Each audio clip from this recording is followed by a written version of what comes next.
Let me tell you, there's something wonderful in this world that I hope you never experience, and that is opening up somebody else's book and discovering that you wrote it.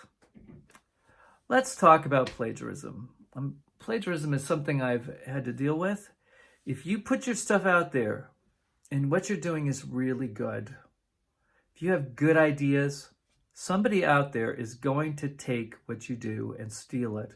And they're usually better at marketing than you are, and they're going to make money off your work. So let's talk about this. First thing you have to remember is that if somebody's stealing your work, that's a compliment in a very strange way, because that means you have something to say and you're doing good work. And if you're doing good work, that means your work is worth something. All right? Somebody's stealing it. Your work is worth something. Second thing is that just because somebody stole something you did in the past doesn't mean you're going to not do something better in the future. So those are two things to keep in mind. For me personally, many of you who've read my writing know that my writing style is very unique. And one of the reasons my writing style is so unique is that I've had a problem with people who are really good at copying and pasting. And a couple situations have been ongoing. And so what I have to do with that is I've had to do my writing in such a way that it's not easy to copy and paste. And even if they copy and paste it and they try to put it into a traditional paragraph format, it's not going to work because I'm writing in a blank verse format. So it loses all its life when you do that. So that's the first thing. And I took my inspiration from two authors. Some people think that I just came up with this on my own. Two authors who wrote long form books in blank verse. One is an author named Reuben Welch, who wrote a book called We Really Do Need Each Other. That book really changed my life. And it was the format of the book that really made a difference to me. The other one is a French spiritual author who wrote a lot in the 1960s and 1970s named Michel Quoist.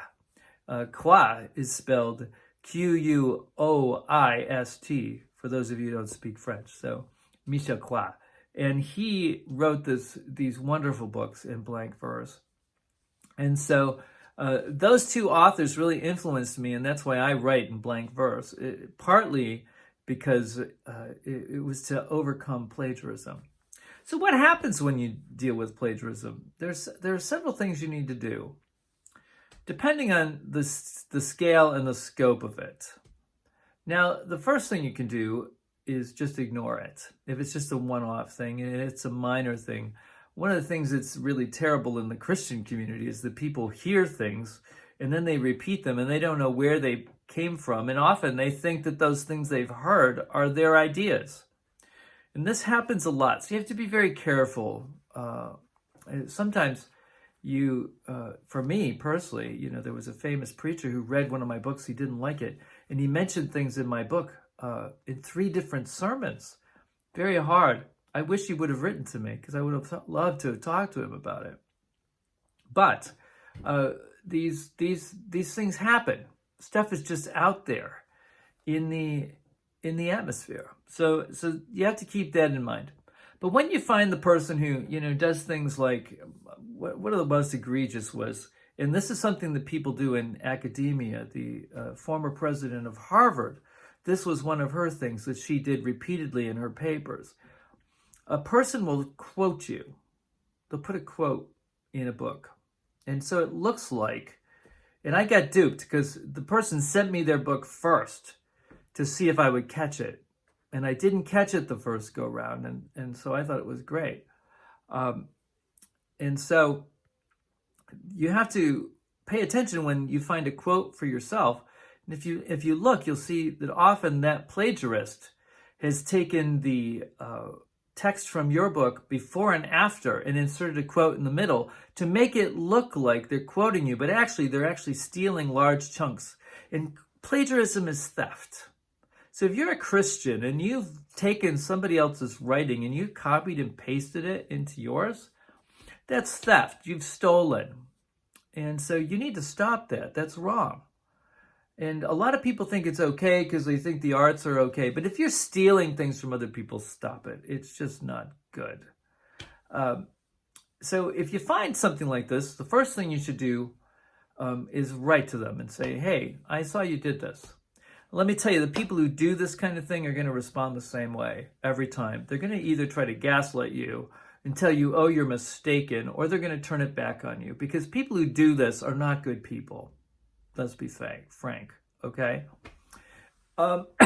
Very few people do this innocently. It takes a lot of work to plagiarize. It's more work to plagiarize than to write. So if you find this, you can write to them. They're going to gaslight you. This happened to me recently. They're going to try to turn it back on you. You're the one with the problem, blah, blah, blah, blah, blah. If that happens, then you go to a lawyer and you ask the lawyer to write the person a cease and desist letter. The cease and desist letter is going to, you have to lay out what happened, what they're doing, and then you have to say, you have X amount of time to make this right, or else we're going to pursue this further. And then the next step is to make send them a warning letter. You're going to sue them. Then you can take them to court. For most writing and authors, there's not enough money in here to make it worthwhile. But usually, if somebody gets a cease and desist letter from a lawyer, they're going to back off. Some people are real rats, and I've had to deal with two of these. They'll come back and they'll turn it all back on you again, just like that. Like I said in the first instance. But if there's a lot of money involved, go for it. If somebody's taking your stuff and it's making a big difference, if they're making a lot of money off your work, you may need to pursue it. But most of the time, it's not worth it. So you just keep getting better and better. You be the best you can be. And you make back to having a voice. Make sure that every person who reads your writing knows it's you. And other people aren't going to try to steal it. And when you make you the most you can be, that's going to help you when you market your writing. So all of these things are related to marketing. So we've been talking about marketing here and there and there and there. And in the next video, last but not least, we're going to talk about marketing.